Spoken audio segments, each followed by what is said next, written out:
राम राम शेतकरी मित्रांनो, या नेहरी करायला नेहरीमध्ये आज आयटम आणले आहेत पहा. टमाट्याची भाजी आहे, खाराच्या फोडी, चटणी, ज्वारीच्या भाकरी, पोळ्या, सगळं काही. शेतकऱ्याचं खाणं म्हणजे कसं आहे, रांगडं खाणं आहे. शेतकऱ्याला हे खाल्ल्याशिवाय पोटच भरत नाही, कारण त्याला कष्ट करावे लागतात.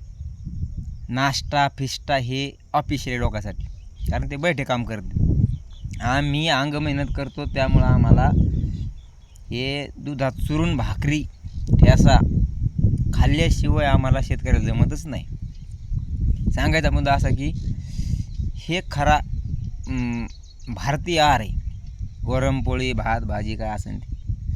हे वडापाव, पॅटीस हे आपला आहारच नाही. सांगायचा मुद्दा की शेतकरी तंदुरुस्त राहतो, इतकं मेहनत करतो शेतामध्ये, ते फक्त ह्या कसदार अन्नामुळंच.